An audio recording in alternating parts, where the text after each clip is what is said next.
اور میں جو سارے قرآن میں ہے سورت فاتحہ میں ہے، سارے قرآن کا نور، سارے قرآن کی رحمتیں، سارے قرآن کی برکتیں، سارے قرآن کی شفا، سارے قرآن کی عطا، سارے قرآن کی خیریں، جو سارے قرآن میں پیغام ہے وہ سورت فاتحہ میں ہے، اور جو ساری سورت فاتحہ میں ہے وہ ایاک نعبد و ایاک نستعین میں ہے۔ 20-30 سال سے میں یہ پیغام ایاک نعبد و ایاک نستعین بتا رہا ہوں، میرا پچھلا ریکارڈ اٹھا کے دیکھیں، مسلسل میں ایاک نعبد و ایاک نستعین، اس کی 7 آیات ہیں سورت فاتحہ کی، اور سورت فاتحہ وہ ہے جس کی ایک ایک آیت کے ساتھ ایک ایک آسمان جڑا ہوا ہے، 7 آسمان ہے۔ سورت فاتحہ وہ ہے جس کی ایک ایک آیت کے ساتھ 7 زمینوں کا نظام جڑا ہوا ہے، اور سورت فاتحہ وہ ہے جس کے ایک ایک حرف، ایک ایک لفظ، ایک ایک زیر، ایک ایک زبر کے ساتھ کائنات کا محور ہے، شمسی اور قمری نظام ہے، کہکشائیں ہیں، گلیکسیز ہیں، ایک ایک لفظ کے ساتھ، ایک ایک حرف کے ساتھ۔ کتنے جنات ایسے ہیں جو روزانہ سورت فاتحہ کا سوالات کرتے ہیں، کتنے جنات ایسے ہیں جو روزانہ 7 بار سورت فاتحہ کا سوالات کرتے ہیں، اور کتنے انسان پچھلی تاریخ میں، اب بھی یقیناً ہوں گے، ایسے ہیں جن کو اللہ پاک نے ایسا طی الاوقات اور ایسی منزل دی ہے کہ وہ روزانہ سورت فاتحہ کا سوالات کر لیتے ہیں 24 گھنٹوں۔ سورت فاتحہ میں کائنات کا نور ہے، اور سورت فاتحہ میں کائنات کی طاقت ہے، سورت فاتحہ میں کائنات کی تاثیر ہے، اور سورت فاتحہ میں اللہ کی محبت، عظمت اور اللہ کی خاص رحمت اور کبریائی ہے، اور سورت فاتحہ پڑھنے والا فرمایا قیامت کے دن روشن چہرے کی طرح ہوگا، اور دنیا میں سورت فاتحہ پڑھنے والے کی پیشانی سے ایک نور نکلتا ہے۔ اللہ والے تھے، ایسے انسانوں کو دیکھتے تھے اور کہتے تھے ادھر آؤ، اور اس کو پکڑ کے اپنے ساتھ بٹھاتے تھے، فرماتے تھے تیری پیشانی سے سورت فاتحہ کا نور نکل رہا ہے، تیری پیشانی سے سورت فاتحہ کا نور نکل رہا ہے۔ فرمایا جو سورت فاتحہ الحمدللہ رب العالمین پڑھتا ہے، ہر سورت فاتحہ کے ہر لفظ کا اللہ خود جواب دیتا ہے۔ اللہ پاک فرماتے ہیں اس کے جواب میں حمدنی عبدی، فرشتوں چپ ہو جاؤ، تمہاری ساری تعریفیں، تمہاری ساری تحلیلیں، تمہارے سارے سجدے، تمہاری ساری عبادتیں میں نے ہی رکھی ہے، ٹھیک ہے، لیکن جو یہ میرے بندے نے کہا ہے نا، اس کا جواب میں خود دوں گا۔ حمدنی عبدی، کہ میرے بندے تیرے ایک ایک لفظ کا جواب میں خود دوں گا۔ اور فرمایا جب بندہ سورت فاتحہ پڑھتا ہے، سورت فاتحہ پڑھتا ہے، کائنات میں آسمانوں سے اترا ہوا وہ عذاب جو کھجوروں کے درختوں سے بھی نیچے آ چکا ہوتا ہے، عذاب، بلائیں، وبائیں، بیماریاں، پریشانیاں، مشکلات، ناکامیاں، وہ جو کھجوروں کے درختوں سے بھی نیچے آ چکی ہیں، اللہ ان کو بھی ٹال دیتا ہے۔ فرمایا سورت فاتحہ پڑھنے والے کو جب روح قبض کی جائے گی، اس کی روح نکالی جائے گی، اس کی سانسیں نکالی جائیں گی، اور زندگی کا تانا بانا ٹوٹے گا، تو ایک خاص فرشتہ ہے جو جنت الفردوس میں ہوتا ہے، اور اس کے ذمے جنت الفردوس کے مکینوں کی خدمت ہے، وہ فرشتہ آئے گا اور اس کی روح کو لے کر جائے گا۔ اب تو سورت فاتحہ ہر نماز میں پڑھتے ہیں، اور سنیں فرمایا جو سارا دن میں 7 بار سورت فاتحہ پڑھ لیں۔ اب آپ خود سوچیں کہ کتنی نمازیں ہیں، کتنی رکعتیں ہیں، اور ان میں آپ کتنی دفعہ سورت فاتحہ پڑھ لیتے ہوں گے۔ فرمایا اللہ پاک جل شانہ جب فیصلہ فرمائیں گے کہ میں نے یہ زمین اور آسمان کو ختم کر دینا ہے، قیامت جب اللہ فیصلہ فرمائیں گے میں نے زمین اور آسمان کو ختم کر دینا ہے، تو 7 بار روزانہ سورت فاتحہ پڑھنے والے کو اللہ اپنی امان، اپنی چھاؤں، اپنی رحمت میں رکھیں گے، اور زمین و آسمان ختم کرنے میں جو بربادی اور جو حالات آئیں گے اللہ پاک اس کو محسوس بھی نہیں ہونے دیں گے، اور اس کو اپنی چھاؤں، اپنی رحمت، اپنے کرم، اپنی قدرت اور اپنی عطا کی چھاؤں میں رکھیں گے۔ تو 7 بار روز پڑھتا ہے۔ اور جب بندہ کہتا ہے نا ایاک نعبد و ایاک نستعین، جب بندہ کہتا ہے تو اس کا معنی پتہ کیا ہے؟ کہ مولا غلام تیرا، بندہ تیرا، دربانی تیری، اور منگتا کسی اور کا، بھکاری کسی اور در کا۔ نہ مولا، جب میں غلام تیرا ہوں، جب میں منگتا تیرا ہوں، تو پھر آقا اپنی غلامی بھی اپنے در کی عطا فرما، منگتا بھی اپنے در کا عطا فرما، اور اپنے در کا ہی رکھ، اپنے در کا ہی رکھ، کسی اور در کا نہ مجھے بھیج۔ ایک درویش تھے، ان کے پاس کچھ لوگ آتے تھے، جیسے آپ تشریف لائے ہیں اللہ اللہ سیکھنے کے لیے، سکھانے کے لیے، تو ان کے پاس آتے تھے. آپ فرماتے تھے ان میں وہ لوگ تھے جو پہاڑوں سے جنگلوں سے آتے تھے اور ان کو کلمہ بھی بڑی مشکل سے آتا تھا.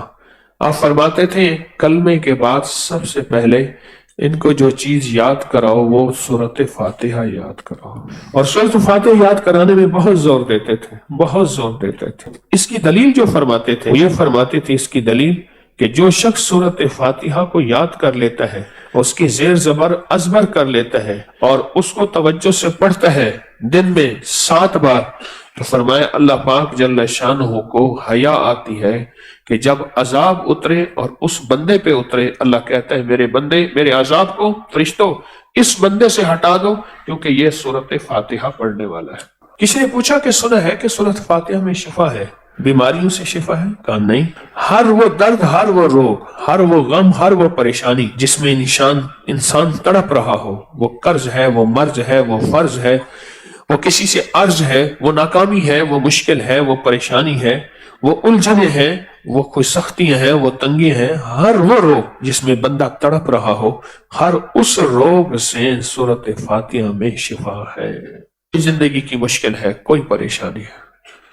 بلکہ ایک درویش تھے صوفی عبداللہ صاحب رحمۃ اللہ علیہ، وہ فرمایا کرتے تھے کہ جس کو خزانہ چاہیے آؤ مجھ سے دوستی کرو، میں سورۃ فاتحہ بتاؤں اور سورۃ فاتحہ کو پڑھنا کیسے ہے، کس تڑپ سے ہے، کس طلب سے ہے، کس جذبے سے ہے، اور میں تمہیں بتاؤں کہ سورۃ فاتحہ کو کس طلب، تڑپ اور جذبے سے پڑھنا ہے، اور میں تمہیں خزانہ نکلوا کے دکھاؤں گا. اور انہوں نے خود کیا. تنخواہ نہیں ہے، سب پریشان ہیں اور ان کا تعلیمی ادارہ خالی ہو رہا، اساتذہ کی تنخواہ نہیں، کھانا نہیں. فرمایا اچھا مجھے کچھ دن دے دو، ابھی نہ جاؤ. اور پھر بیٹھ گئے سورۃ فاتحہ پڑھنے کے لیے. پھر جو سورۃ فاتحہ کو گڑ گڑا کے پڑھا اور بھکاری بن کے پڑھا اور محتاج بن کے پڑھا اور دل کی گہرائیوں سے پڑھا اور اندر کے درد سے پڑھا، فرمایا اب اس جگہ کو کھودو. اس جگہ کو کھودا تو وہاں ایک دیگ نکلی اور اس کے اندر سارا مال جواہرات اور سونے تھے. فرمایا جاؤ اب اس کو استعمال کرو. سورۃ فاتحہ تو خزانہ ہے اور خزانے دیتے ہیں. سورۃ فاتحہ تو رزق ہے اور رزق دیتے ہیں. سورۃ فاتحہ میں مال ہے اور مال ملتا ہے، اور سورۃ فاتحہ میں اعمال ہیں اور اعمال ملتے ہیں، اور سورۃ فاتحہ میں اللہ کی تقسیم موجود ہے. ہائے ہائے بڑی عجیب بات ہے. نحنو قسمنا بینہم معیشت، ہم تقسیم کرتے ہیں تمہارے درمیان معیشت کو، رزق کو، بخت کو، نصیب کو، مقدر کو.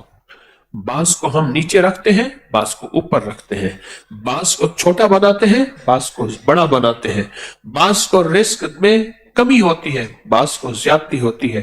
یہ ہماری تقسیم ہے. میرا اللہ کہتا ہے یہ میری تقسیم ہے. کس کے لیے تقسیم میں اللہ جھکتا دیتا ہے؟ تقسیم میں کس میں جھکتا دیتا ہے؟ کون سا بندہ ایسا ہوتا ہے جس کی تقسیم میں اللہ کہتا ہے جا تجھے میں نے جھکتا دے دیا؟ کون بندہ ہوتا ہے؟ فرمایا کچھ اعمال زندگی میں ایسے ہیں ان میں سورۃ فاتحہ ہے، کچھ اور عوامل بھی ہیں ان میں ایک سورۃ فاتحہ ہے. جو بندہ سورۃ فاتحہ پڑھتا ہے اللہ اس کے بارے میں فیصلے اپنے مختلف کر دیتے ہیں، اس کے فیصلے اور ہوتے ہیں. اگر کسی کو کچھ ملا ہے اور اگر کسی نے کچھ پایا ہے اور اگر کسی نے کچھ حاصل کیا ہے تو یہ عرشی فیصلے ہیں، فرشی نہیں ہے. جو سورۃ فاتحہ پڑھتا ہے اور نماز میں پڑھتا ہے اس کے بخت کے دروازے، اس کی بلندیوں کے دروازے وہ اور ہوتے ہیں. ایک بزرگ نے ایک عمل لکھا ہے کہ جو بندہ اول آخر 3 دفعہ درود شریف پڑھے، 7 بار سورۃ فاتحہ پڑھے اور 3 بار سورۃ اخلاص پڑھے. غور سے سنیے گا، ایک عمل ہے، بہت بزرگوں نے، بہت اللہ والوں نے، بہت صالحین نے یہ عمل کیا.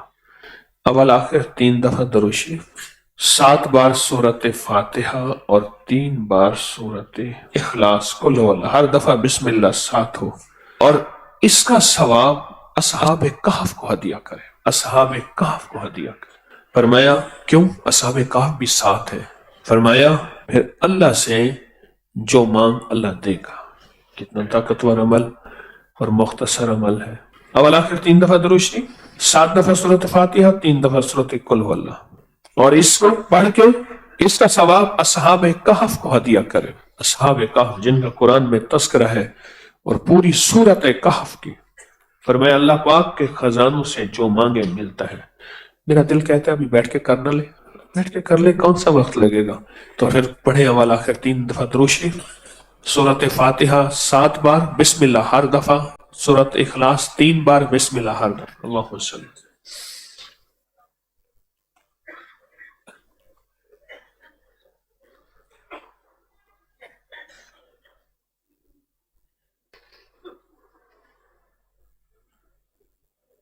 الحمدللہ پڑھ لیا۔